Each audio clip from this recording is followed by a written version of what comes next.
Good evening, everyone. Apologies that we're starting a couple of minutes late. We were just let down by Zoom, not letting our speaker share their slides. So unfortunately, we're going to have to go without slides unless we're able to resolve it as we go. So we'll try our best to get those technical problems resolved in the background as we talk. But welcome this evening to our first My Macular and Me webinar for 2025. It's fantastic to see so many people here. So tonight's webinar will focus on the exciting developments in treatments for wet and dry AMD, as well as diabetic macular edema. From recently approved therapies in the UK to the growing role of biosimilars, we'll explore the progress being made and what's in the pipeline. As we look ahead to 2025 and beyond, there's real reason to feel hopeful for the future of retinal care. And our guest tonight is Professor Richard Gale, a consultant ophthalmologist based in York and North Lincolnshire. He is an internationally recognised expert in medical and inflammatory diseases of the retina and has published over 100 papers. His research spans imaging, therapies for retinal disorders, artificial intelligence in screening, and clinical trials aimed at improving treatments for macular degeneration. And it's a real pleasure to welcome him. Thank you for joining us, Richard. So I'm going to hand over to Richard now for the talk. If you've got questions, we've had some questions submitted in advance, which is fantastic. But if you've got questions you want to ask as Richard's talking, you can use the chat facility in Zoom. And then once Richard's concluded his talk, we'll go through those questions and answer as many as we can. So I'll now hand over to Richard. Thank you very much. Thank you very much, Ed, and good evening and welcome everybody. It's a real pleasure to have the privilege to talk with you and discuss with you some of the latest developments, particularly around age-related macular degeneration. And there's a few topics that I'd like to cover in the next sort of 35 minutes or so, and then hopefully we'll have plenty of time for discussion and to clear up any issues that we'd like to discuss in further depth. So the topics I'm going to cover off are based around wet or neovascular macular degeneration, around dry macular degeneration. And we're going to have a tiny look back in the past, but mainly a look into the future. And that future will be really what's emerging as here and now and coming perhaps in the next few months or so. And also a slightly longer look into the future about medications which are being trialed and perhaps those which we'll see in the future, which will become accessible to us. So it's my great pleasure. And what I will do is I will initially talk about wet macular degeneration. So as researchers, as clinicians, as all interested parties, within the, oh, that's wonderful. I think we have some slides up now. That's great. As all interested parties, we are very interested in listening to those unmet needs, those problems, those difficulties which we regularly encounter in the clinical situation. So if I could have the next slide, please, there, if you're able to move that on for me. Thank you. So this is just an image of wet AMD to introduce the topic. If you could move on to the next one, please. Thank you. So there are many unmet needs, so we call them, in clinical practice. And the first obvious unmet need many years ago was visual restoration or stopping decline through new therapies. And as we moved into this era of injectable therapies with the so-called anti-VEGF, the vascular endothelial growth factor medications, we saw really what has been an amazing turnaround in the outlook for many individuals with wet macular degeneration. And by that, I mean that around about half, or perhaps even more, of blindness due to wet macular degeneration has now been stopped or saved. So many individuals have been helped with this. But it's been quite clear over the time that there are continuing to be many more unmet needs. And they may be such as vision isn't restored fully to normal vision. They may be that these injections are hard to predict in terms of how many are going to be required, what the outcome may be, and indeed, in a practical sense, for many individuals, it's really very difficult to attend on a very regular basis alongside many other commitments.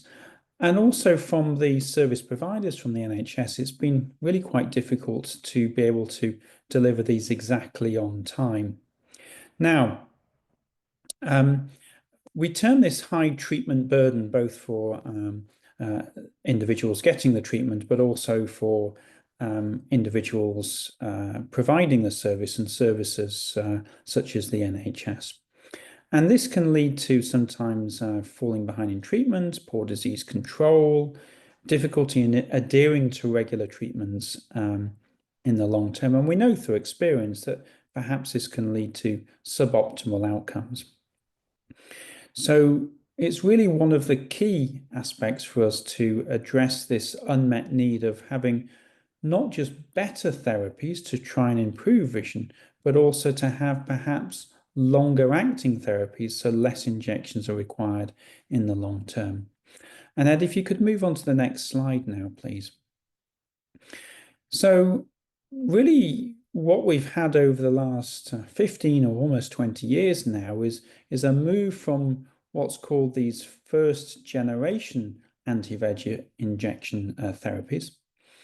And they were, for example, the ranibizumab or Lucentis type medications, and in some instances off-label use of bevacizumab or Avastin, and into aflibercept 2 milligrams, all very, very good medications. And we begin to move into what some term as second generation medications, with the aim to try and give longer acting therapies. And the two principal ones which are used or beginning to be used very commonly now are called Faricimab and called aflibercept 8 milligrams. And I'll just talk a little bit more about this. So we move on to the next slide, if that's okay, Ed.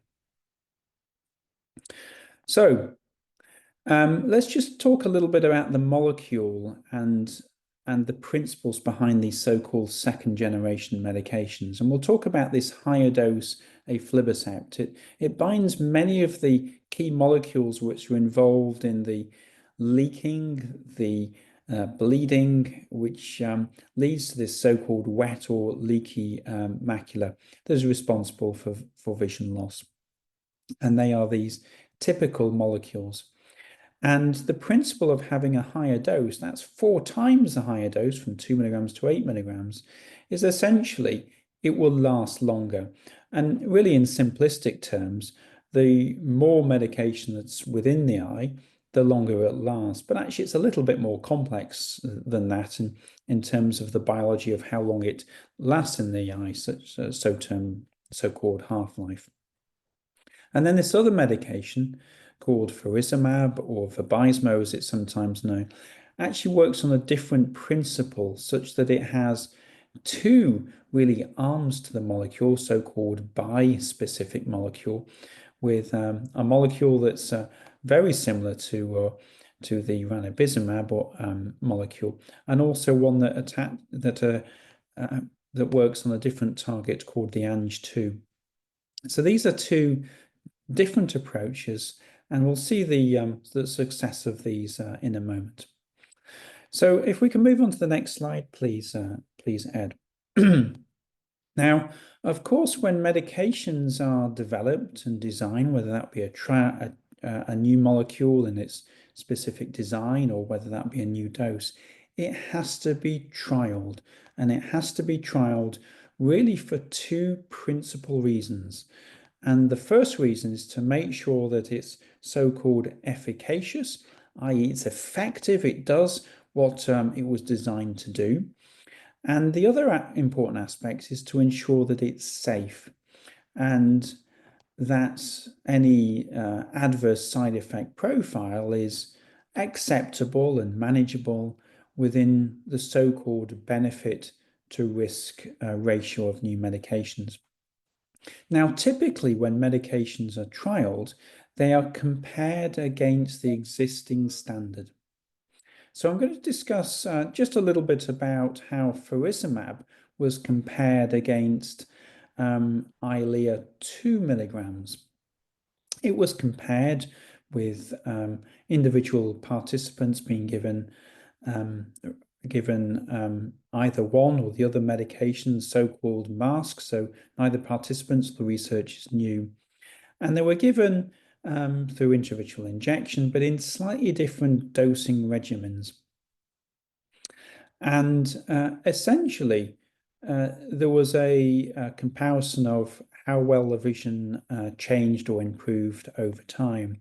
And the Faricimab medication worked equally as well, or sometimes termed non-inferior to the aflibercept 2 milligrams molecule. And this is looked at by how well it dries the retina, as well as how well it improves vision. If we can move on to the next slide, please. Now, what's really important here is the important unmet need in terms of the amount of injections that we were discussing before. So remember, one of the key aspects of these so-called second generation medications is to see if they last longer. And we can see that with this medication, the Faricimab, indeed, less injections are required over the study period, which was around about 2 years, not exactly, but around about 2 years or so, compared with this quite regular and fixed dosing aflibercept 2 milligrams. So that was perceived as a good step forward and has become available in many clinics for neovascular AMD, that's wet AMD, but also for diabetic macular edema. And of course, and recently retinal vein occlusion, which is a different disease, but also involves the same key molecules involved in causing vascular leakage within the macula.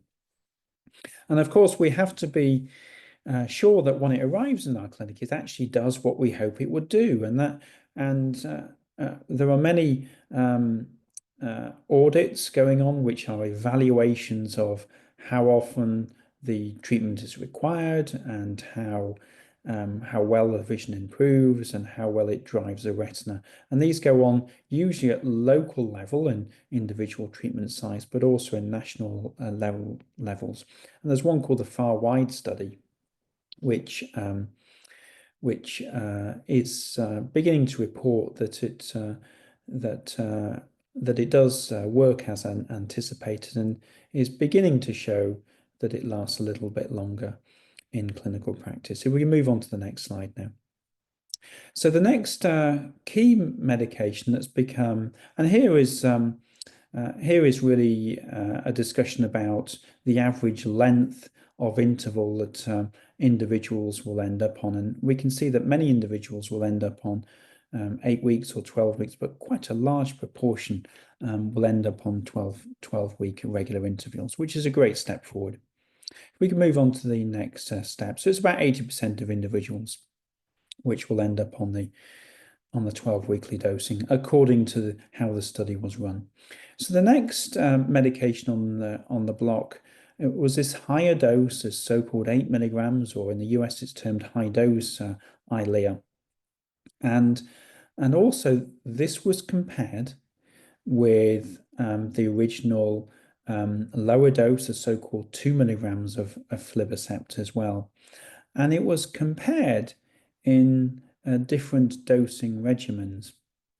And really there's quite a similar story here that I described with the Faricimab medication, in such that it was compared in terms of how well the vision improved, and it improved equally as well as the 2 milligram medication, so-called non-inferior.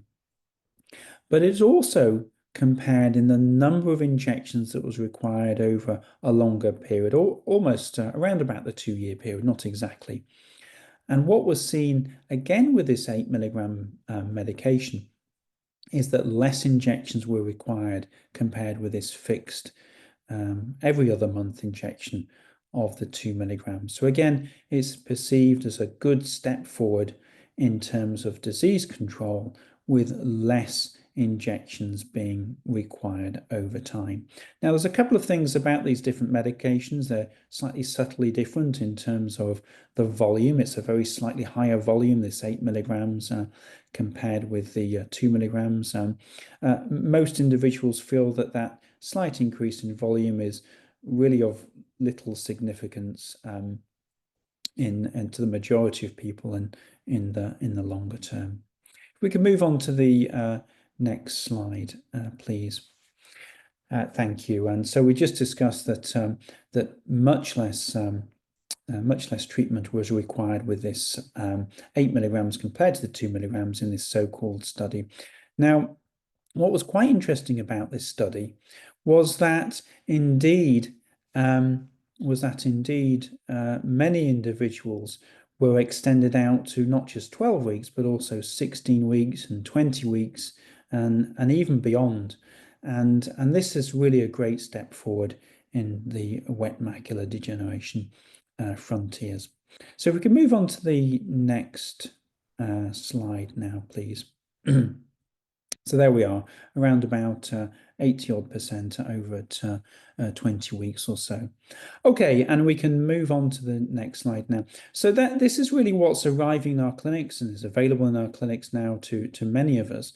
But let's just have a little look forward to what may be arriving and what could be arriving over the next few years or so, and indeed is in trial at the moment. So let's imagine that instead of having these regular injections every few weeks or months, that actually there was a way of the body creating its own aflibercept molecule or ranibizumab molecule. And indeed, this concept has happened with so-called gene therapy. And what happens with gene therapy is that the gene to produce aflibercept, this drying medication, is injected into the eye in a viral particle called a viral vector, and it integrates into the patient's own DNA. And through that way, the own patient's DNA begins to produce the molecule. Sounds like a really smart way of being able to help people, and if you like, give a continual supply of gene therapy and anti-leaking, anti-vascular medication. And indeed, it works, really works quite well in terms of the initial studies. But these studies so far are quite small, and larger studies will be coming along and are starting in the UK this year. And a really key outcome is to judge the amount of reduction in the injection frequency over time. But the results are really quite promising so far. Of course, it has to be tried on a large scale to understand the extent of the benefit, and also to ensure that there aren't any adverse side effects. But the signals so far suggest that it's tolerable and it's working quite well. But as I say, much larger studies are required. So if we move on to the next slide now. So these gene therapies can have different targets, can have different ways and methods of working. Some are injected underneath the retina, but my feeling is the most exciting ones are the ones that are injected into the eye in a similar way that other wet macular degeneration medications are given at the moment. And there are a number of different molecules that are being tried. One or two to look out for is this 4D 150 platform, and another one is a so-called RGX314 platform, which again produces these anti-VEGF molecules. So watch out for these, and I'm sure the results will be very exciting as they begin to emerge. If we can move on to the next slide now. So I've talked a lot about wet AMD, and perhaps what's in close reach in the future is being trialed on larger scales to try and help us deliver what our patients need and the community needs for longer acting therapies, with perhaps trying to improve the outcome of visual acuity in the long term. So I'm going to talk a little bit now about dry macular degeneration. And for many, many years, one could consider dry macular degeneration as somewhat underrepresented in terms of research, in terms of delivery, in terms of being able to alter the change in the course of dry macular degeneration. So dry macular degeneration is quite a broad term and can really start from very early changes, which some people might not be really very symptomatic from, to really quite later stages, this so-called atrophy, where there is loss of tissues, gaps within the light-sensitive cells, the photoreceptor cells. And these are the so-called later stages of the dry degeneration. And indeed, it's this atrophy, these gaps within the vision, caused by these gaps within the light-sensitive cells, that cause most of the visual difficulties with dry degeneration. So if we could move on to the next slide, please, Ed. And you may or may not have heard about two products which have been studied quite extensively, and they work on a mechanism called complement inhibition. Let me explain that. So the more we understand macular degeneration, more we appreciate that, at least in part, it is due to inflammation in critical areas in the macula, the photoreceptors and the so-called supporting pigmented layer underneath. And this inflammatory is mediated through different mechanisms. There's one mechanism called the complement system, which is, if you like, a very well established system that has been around for hundreds of thousands and millions of years within our body to help us fight infection and foreign material. And essentially, it's a cascade of proteins which ultimately, in a chemical reaction, end up by destroying cells which it feels are foreign and shouldn't be there. And by that I mean foreign bodies that shouldn't be within our body, that are causing harm. For example, viruses or bacteria. And the complement system in some individuals with macular degeneration perhaps is out of order, perhaps is overactive, or perhaps is causing more problems than it should do. So the concept of using a medication to block complement has been around for some time, not in macular degeneration, but in some disorders around, in blood disorders, for example. Now, it's given by regular injections into the eye in a similar way that wet macular degeneration is. And what it aims to do is to slow down the expansion of this gap in the vision, the so-called geographic atrophy.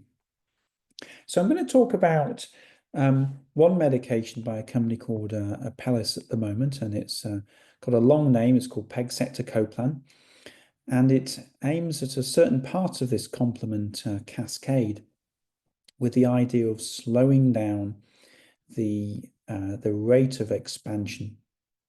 And indeed, 2 trials were done internationally and to look at that. And indeed, it does slow down the rate of the expansion by about, in my opinion, by about 20% or so, thereabouts.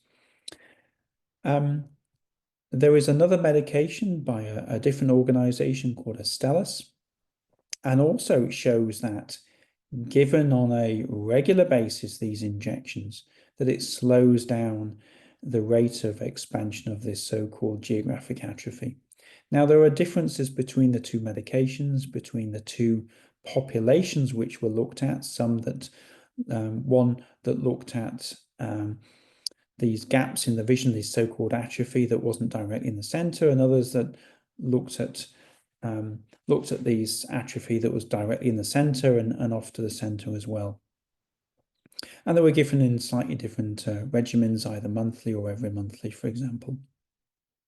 So we were, as many people and many people who have geographic atrophy were waiting for the results of these. And in fact, very recently, or well, over a year ago now, they received their license in the United States by the FDA, approval body, and they're now being given regularly in the United States with the aim of reducing visual loss through expansion of these geographic lesions. If we can move on to the next slide, please. Now, when medications are approved, they have to go through a certain regulatory body, and that regulatory body is different in the United States from that in the European states, and indeed is different now in the UK since Brexit, the so-called MHRA. And all of these regulatory bodies look at the totality of the evidence, and their job is to see whether the medication works. Does it reduce the expansion? Can it preserve vision? And how is that balanced against any potential side effects? And they have to make a judgment of whether they're going to issue a license to say whether it can be used in a licensed fashion within those areas. Now, one of the key outcomes that these regulatory bodies looked at, and in particular the European and the UK regulators, is they looked at the effect on the change in vision between the placebo, so-called dummy group, versus the group that were taking the medication. And indeed, what they saw is that for the overall group, there wasn't any difference in loss of vision over time. However, when we look at certain groups within this group, so-called subgroups, there appears to be a benefit in slowing down the degree of vision loss at a certain time. Okay, if we can move on to the next slide now. So these particular studies have been going on for not just 1 or 2, but have now been extended out to 3 and will go on for 5 years or so, and will give us more and more information to help us understand what the benefit of the medication is. And a particular extension study from the pegcetacoplan one, called the Gale study, fantastic name, it's not mine, showed that actually the benefit continues to be the case even out to 3 years or so. If we can move on to the next slide. Now, so we've talked about the potential benefit on vision, and that is vision measured by the reading chart, the similar type of reading chart that we all see in optometrists, opticians, or we see in the eye clinic. And indeed, that measurement is really now not thought to be a good measurement of an outcome of the treatment, i.e., is measuring the vision on the chart really the right way we can understand the benefit of the medicine? And perhaps it isn't. And I think most of us agree now that that isn't the case. And indeed, other measurements need to be looked at. For example, the size of that gap. For example, ability to read. For example, how it affects our quality of life.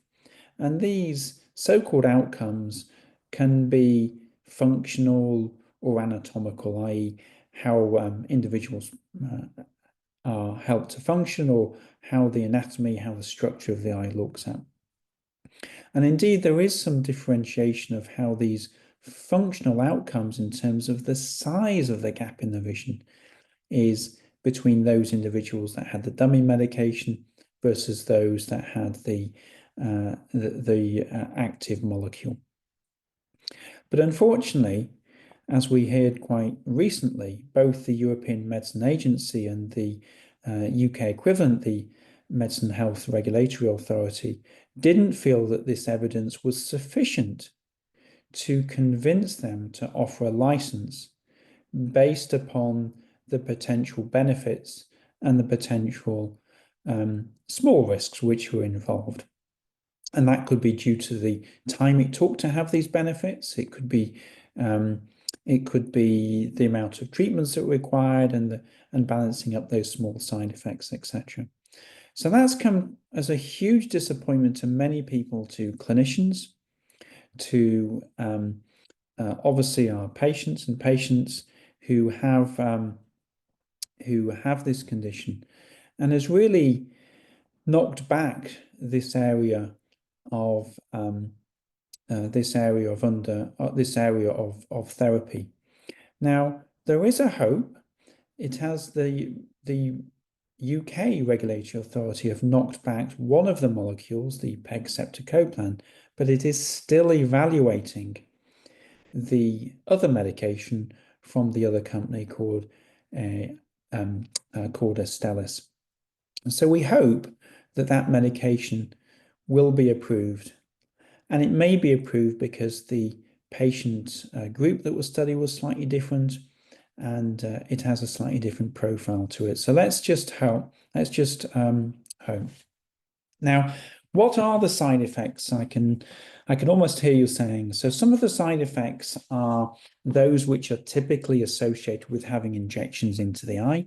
For example, the very rare event of infection, a very unusual event of having severe inflammation in the eye.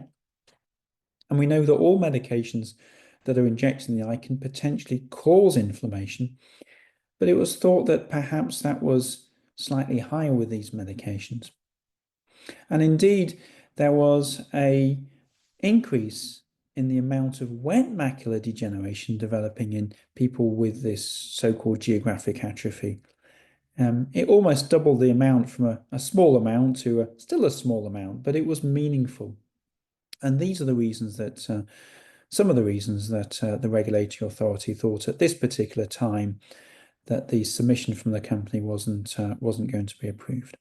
So if I could move on to the next slide. So let's just wait. We wait with bated breath for later in the year about the decision from the MHRA about this avacincaptad pegol medication from Astellas, and let's hope that that it does get approved.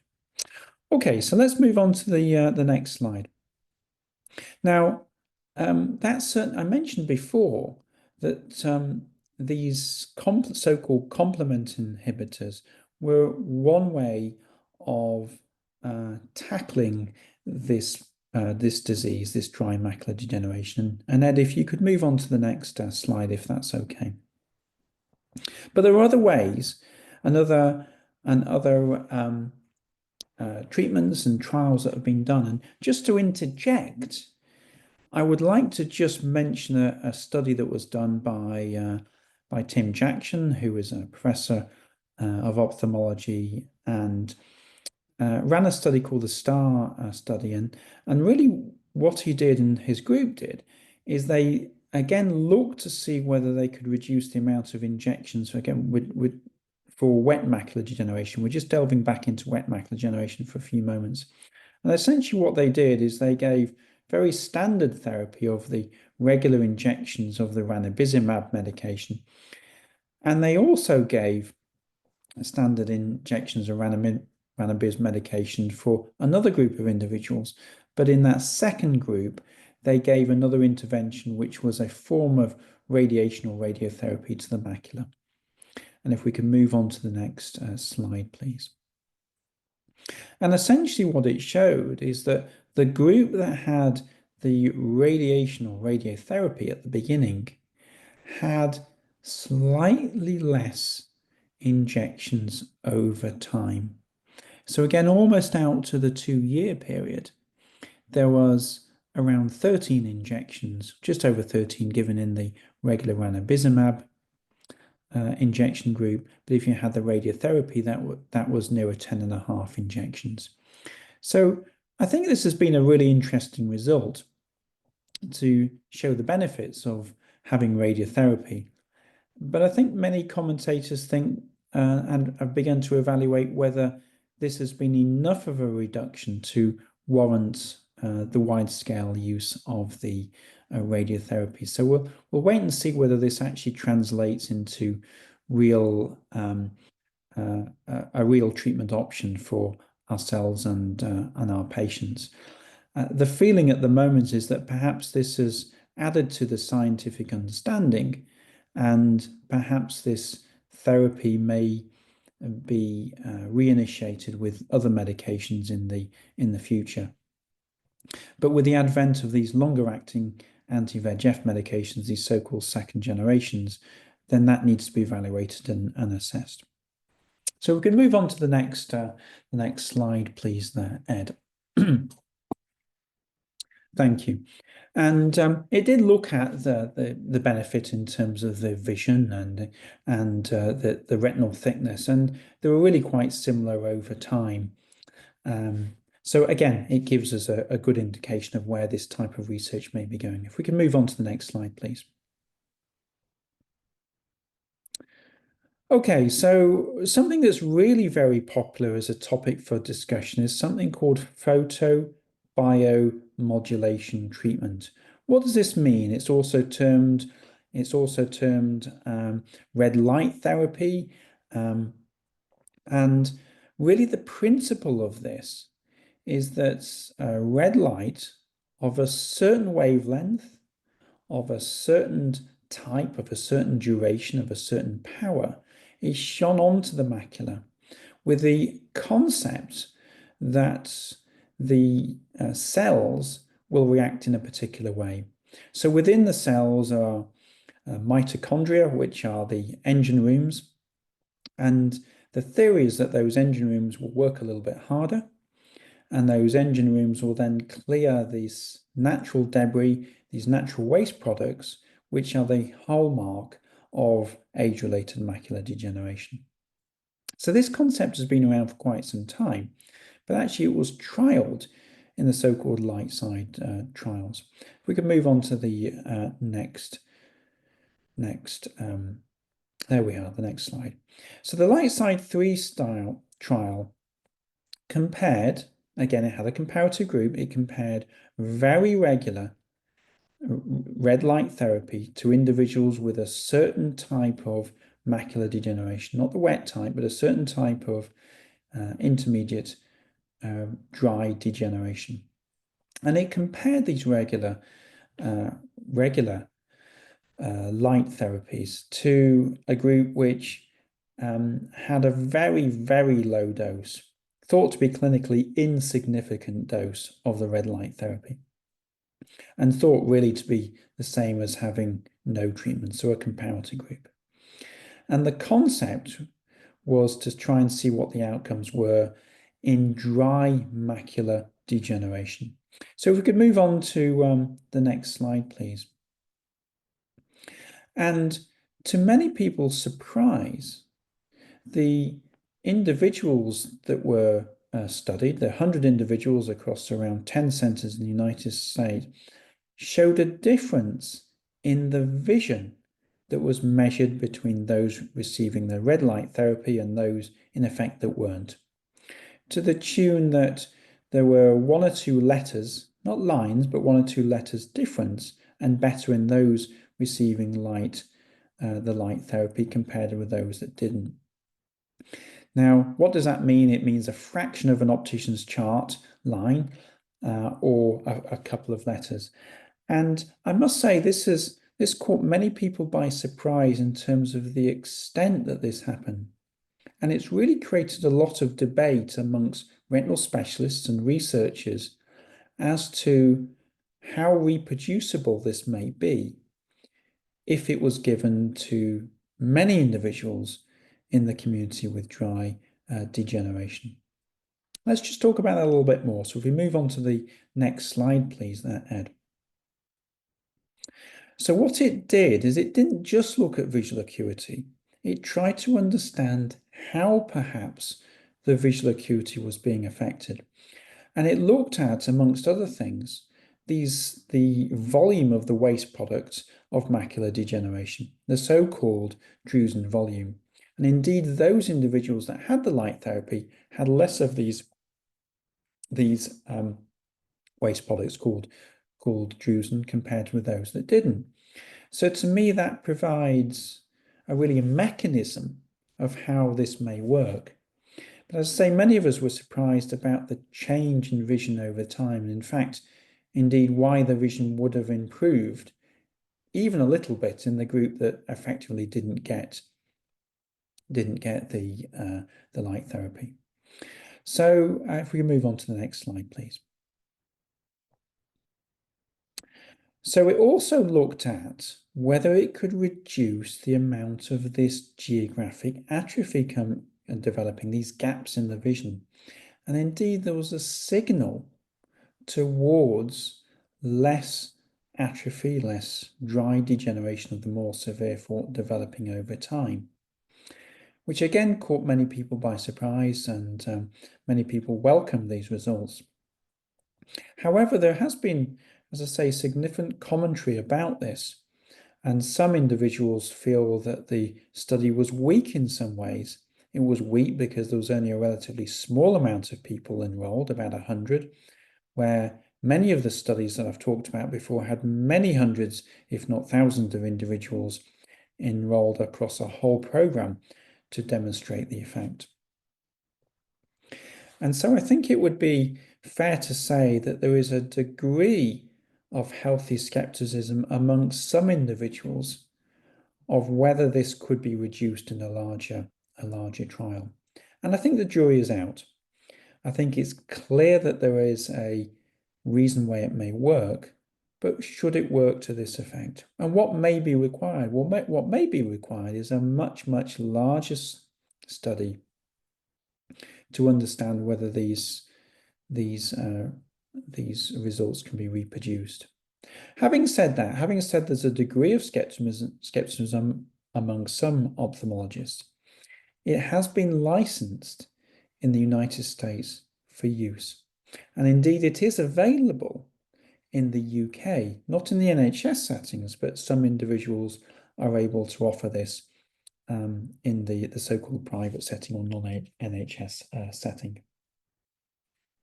But it's not very commonly available as of yet, but perhaps it's becoming more available.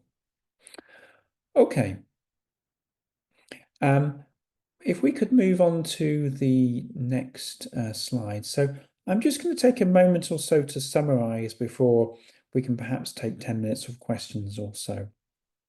So really what we've seen over the last 15 years or so is really a remarkable improvement in the outcome of many individuals with wet macular degeneration, the commonest cause of blindness due to macular degeneration.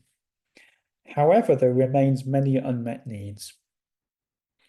Unmet needs in terms of getting better vision, in terms of less injections over time. But we're moving into this era, and indeed have moved into this era, of longer acting therapies, which to some extent are still being evaluated in real world practice. And we look forward to different forms of therapy working slightly different ways through gene therapies, through implants of different mechanisms, which are going to be trialed throughout 2025 and beyond. And indeed, we'll begin to understand the results of those in a few years' time, not in a few months, but in a few years' time.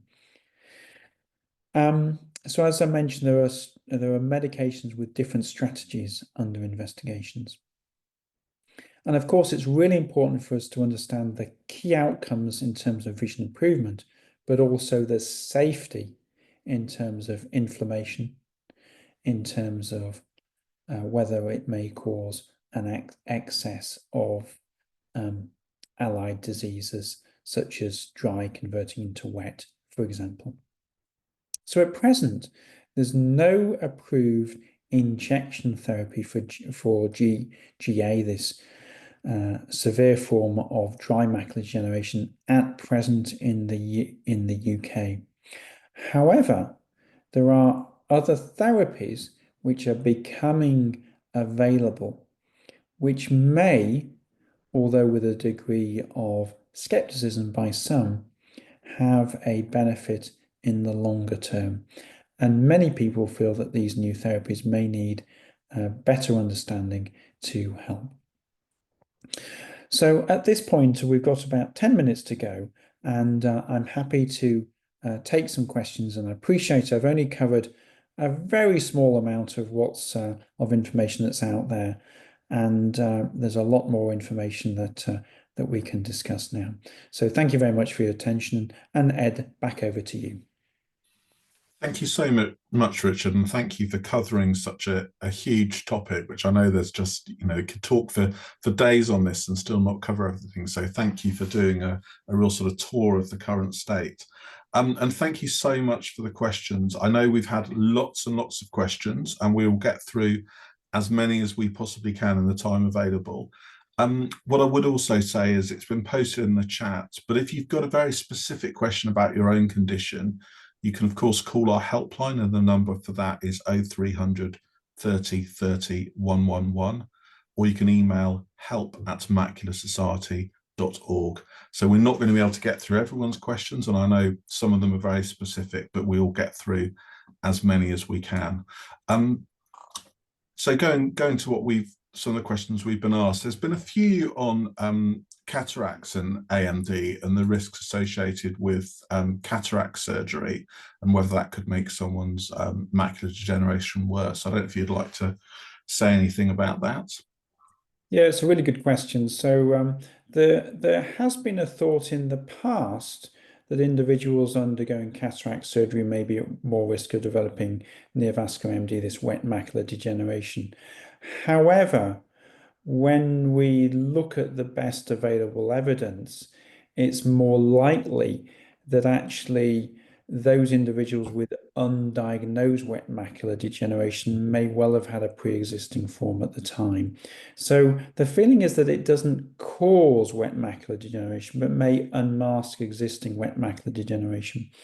Saying that, individuals who are undergoing regular intravitreal injections and are about to undergo cataract surgery, we like that macula to be well controlled, because cataract surgery in itself can cause macular edema, unusually, and if there's a propensity for that to happen, it can happen more frequently. So it's really important to have that timed and discuss with your ophthalmologist about the timing of cataract surgery in and amongst wet macular degeneration treatment. Thank you very much. Moving to a different topic, we've had a few questions about the 8 milligram dose of Eylea being available in England, and it seems variation in experience of what the extent to which that's available for people. Yes, so the 8 milligram has a license. It didn't require approval from what's called NICE, which is the cost-effective regulator in the UK. That they didn't require judgment on that. But many commissioning organizations are still thinking about the value of introducing this within their remit, within their patch. So it is available in some areas, but not in all areas at the moment. And of course, understanding the benefit of this higher dose in terms of less treatments, which we feel it gives in the long term, is really important to help us make those decisions. And commissioners, those who effectively sign off the check, make those decisions about whether it should be made available. Thank you. And I know you spoke about red light therapy, but there's also lots of questions and lots of interest in that, including red light therapy glasses and trying red light therapy on dry AMD at home. Yes. So I would just have a little word of caution in terms of self-administered red light therapy. So one can access red light therapies through a few clicks on Google and order red light devices, but I have certainly come across a circumstance where there's been harm from individuals using it by themselves. So I'd really dissuade individuals from taking this self-applied approach themselves. And if they do want to consider more, to go to an ophthalmologist or a qualified healthcare professional who's administering and discuss the benefits and whether it would be suitable with them for them. As I say, the community is a little bit out in terms of the extent of the benefit, and I think time will tell us in terms of what that extent would be. So please, through a registered healthcare professionals, and ask them very specifically about the benefit in your own specific situation. Thank you. That's, I think, a really important message to always talk to healthcare professionals. I think with the internet, it's very easy to do research and buy things, but as you say, there are absolutely risks associated with that. What is the treatment for subretinal fibrosis that develops following treatment for neovascular AMD? Yes, that's a great question. So neovascular AMD is the production of is this formation of these blood vessels. And what these blood vessels, they leak certain proteins, and those certain proteins can lead to scar tissue, which we call fibrosis. And fibrosis is one of the key causes for visual loss.